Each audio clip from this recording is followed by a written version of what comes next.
আপনারা খেয়াল করছেন এখানে একটি লোগো ডিজাইন কিন্তু ইতিপূর্বে তৈরি করা হয়েছে এবং এরকম একটি লোগো এখন আমি আপনাদের সামনে তৈরি করে দেখাবো শুধু আপনাদের শেখানোর স্বার্থে। যারা এটা তৈরি করতে পারেন তাদের জন্য এই ভিডিওটি না, যারা তৈরি করতে পারেন না তাদের জন্য এই ভিডিওটি। এবং এই লোগো ডিজাইনটি শিখতে হলে অবশ্যই ভিডিওটি শুরু থেকে শেষ পর্যন্ত দেখতে হবে। যদি আপনারা স্কিপ করে দেখেন তাহলে কিন্তু পূর্ণাঙ্গ কাজটি আপনার জানা হবে না। তাহলে চলুন এরকম আর একটি লোগো তৈরি করি আপনাদের সামনে। সর্বপ্রথম আপনারা খেয়াল করেন এখানে একটি স্টক কালার নিয়েছি। স্টক কালার রেখে আপনি এই টুলবার থেকে লাইন টুলে ক্লিক করে একটি লাইন টেনে নেবেন। আপনার সুবিধা মতো যতটুকু প্রয়োজন অতটুকু নেবেন, ছোট বড় সেটা আপনার উপর ডিপেন্ড করে। ছোট বড় হলে লোগো ছোট বড় হবে, এছাড়া কিছু না। হওয়ার পরে আপনি এই পেন টুলের ভিতরে দেখেন এই যে অ্যাঙ্কর পয়েন্ট টুল, এখানে একটি ক্লিক করে লাইনের ভিতরে মাউসটা এনে মাউসের লেফট বাটনে ক্লিক করে নিচ দিকে টানবেন, টেনে একটু বাঁকা করে নেবেন এবং এই পাশে এসে ক্লিক করে আমি এখান থেকে টান দিয়ে একটু বাঁকা করে নিচ্ছি। একবারে না হলে আপনি দুবার করবেন, তাতে কোনো সমস্যা নাই। আমি আবার এখান থেকে 15 বার টানছি, আমার যতটুকু প্রয়োজন আমি এটা করে নিব। আপনারাও ইচ্ছে করলে দুবার তিনবার যে কবার লাগে সমস্যা নয়, আপনি এখান থেকে টেনে এটাকে সুন্দর করে সাইজ করে নেবেন।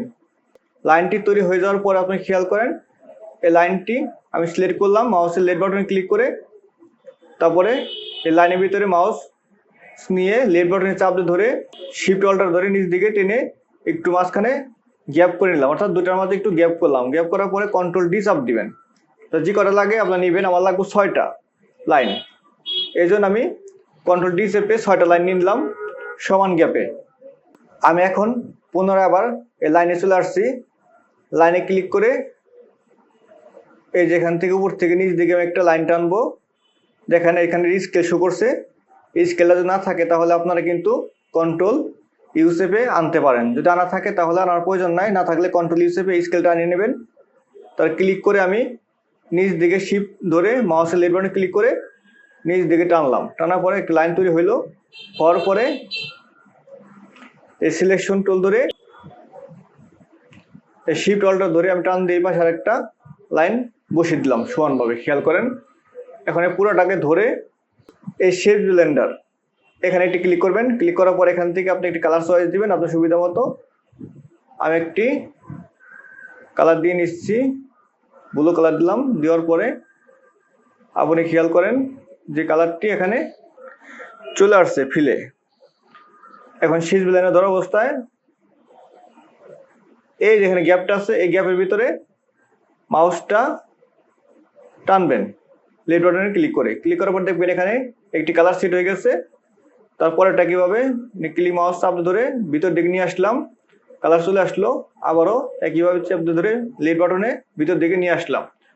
আসার পরে দেখেন এখানে 3টে কালার কিন্তু সেট হয়ে গেছে, মাঝখানে গ্যাপ হয়ে গেছে। হওয়ার পর এখন আমার যে লাইনগুলো আছে এই লাইনগুলো আমি রাখবো না, অর্থাৎ এই যে লাইনগুলো এগুলো আমি রাখবো না। তার জন্য এই ম্যাজিক টুল, এই ম্যাজিক টুলে ক্লিক করে এদিন একটা ক্লিক করার সাথে পুরো লাইনগুলো কিন্তু সিলেক্ট হয়ে গেছে। সিলেক্ট হওয়ার পরে আমি ডিলিট চেপে বাদ করে দিলাম। তারপরে সিলেকশন ধরে আমি এই 3টা শেপ সিলেক্ট করে এই স্টককে বাদ দিয়ে দিচ্ছি, অর্থাৎ এখানে যে লাল কালারটা আছে রেড কালারটা সেটাকে আমি বাদ দিলাম। বাদ দেওয়ার পর শুধু ফিল কালারে রয়ে গেল। এখন আপনার কাজটা হচ্ছে এই 3টা শেপকে উল্টা দিকে ঘুরাইতে হবে। এই জন্য এই রোটেটের ভিতরে এই যে রিফ্লেক্ট টুল এখানে একটি ক্লিক করবেন। ক্লিক করার পরে এখানে এসে মাউসের লেফট বাটনে ক্লিক করে 2টা ক্লিক করবেন। ক্লিক করার পর এখানে আপনার এই অপশনটি চলে আসবে। আসার পর এখানে ভার্টিক্যাল এবং হরিজন্টাল 2টা পয়েন্ট দিচ্ছে। প্রথম অবস্থায় আপনি ভার্টিক্যালে ক্লিক করে 90 ডিগ্রিতে ঘুরে নেবেন। নেওয়ার পরে কপি করবেন। কপি করার পর ডবল হয়ে গেল। তার সিলেকশন টুল ধরে শিফট ধরে মাউসের লেফট বাটনে ক্লিক করে আমি এখানে টান দিয়ে নিয়ে আসলাম, সোজা বসিয়ে দিলাম। এখন আমি আবার দেখেন এই পুরো অংশটুকু আবার ধরলাম। ধরার পরে এখন আবার সেম আগের এই রিফ্লেক্ট টুলের ভিতরে মাউসের লেফট বাটনে ক্লিক করে 2টা ক্লিক করলাম। ক্লিক করার পরে এই হরিজন্টাল এখানে ক্লিক করে এই যে কপিতে ক্লিক করবেন। কপিতে ক্লিক করার পরে ডবল হয়ে গেল। ডবল হওয়ার পরে সিলেকশন ধরে নিচের দিকে এনে আমি বসিয়ে দিলাম, শিফট ধরে সমান সমান বসালাম। বসানোর পর দেখেন এখানে কিন্তু শেপ তৈরি হয়ে গেছে। হয়ে যাওয়ার পর আপনি এটাকে যদি ছোট বড় করার লাগে এটা কিন্তু করতে পারবেন, আপনি সুবিধা মতো করে নেবেন, এতে কোনো সমস্যা নেই। আপনার সুবিধা মতো আপনি এটা করবেন, আপনি যেরকম প্রয়োজন করে নেবেন। করে নেওয়ার পরে এখানে এবং এখানে দুটার ভিতরে আমাদের কাজ করতে হবে। আপনাদের বোঝার সুবিধার্থে আমি এই দুটাকে একটু ভিন্ন কালার করে রাখছি, যাতে আপনারা সহজে বুঝতে পারেন। ফিলও করে নিয়ে আমি এখানে সবুজ কালার দিলাম, একটু ভিন্ন কালার দিলাম। দেওয়ার পরে এখন আমার কাজটা হচ্ছে, খেয়াল করেন, এটাকে ধরলাম, ধরার পরে অল্টার ও পি এন্টার ও অর্থাৎ অফসেট প্যাথ নিয়ে আসলাম। নিয়ে আসার পর এখানে আমি একটা মাপ দিব, মোটামুটি আনুমানিক 2 mm। পিভিতে দেখি কতটুকু আসলো। হ্যাঁ, একটু হলে চলবে আমার, মোটামুটি 2 mm দিচ্ছি। যদি না কম হয় তাহলে আপনি একটু বাড়িয়ে নিতে পারেন। আমি এখানে তাহলে 3 mm দিলাম। দেওয়ার পরে একটু বেড়ে গেছে দেখেন। দেওয়ার পরে ওকে করলাম। ওকে করার পরে আপনি এই যে উপরের যে শেপটা আছে শুধু এটাকে ধরবেন, ভিতরে যেটা আছে এটা ধরা যাবে না, শুধু এই যে উপরে এইটা ধরতে হবে। ধরার পরে আপনি শেপ ধরে এই যে এইটা ক্লিক করবেন এবং এটা ক্লিক করবেন, শিফট করে মাউসের লেফট বাটনে ক্লিক করে সিলেক্ট করলাম। সিলেক্ট করার পরে আপনি চলে আসবেন এই শেষ ব্লেন্ডার। এই শেষ ব্লেন্ডার টুলে ক্লিক করে অল্টার ধরে মাউসের লেফট বাটনে ক্লিক করে ভিতর দিকে এদিকে ঢুকে দিবেন। দেখবেন এখানে মাঝখানে ফাঁকা হয়ে গেছে। তারপরে অল্টার ধরে আমি এখানে ক্লিক করে এগুলো ফেলে দিলাম। এখন আমার কি করতে হবে, এই যে পয়েন্টটা অর্থাৎ এই শেপে এখন কাজ করবো আমরা। এটাকে অল্টার ও পি এন্টার ও 3 mm মিলিমিটার দিলাম। দেওয়ার পরে পিভিতে দেখা যাচ্ছে কতটুকু হচ্ছে, ওটা দুটো একই মাপ দিতে হবে, তাহলে দেখতে ভালো লাগবে না। দেওয়ার পরে ওকে করলাম।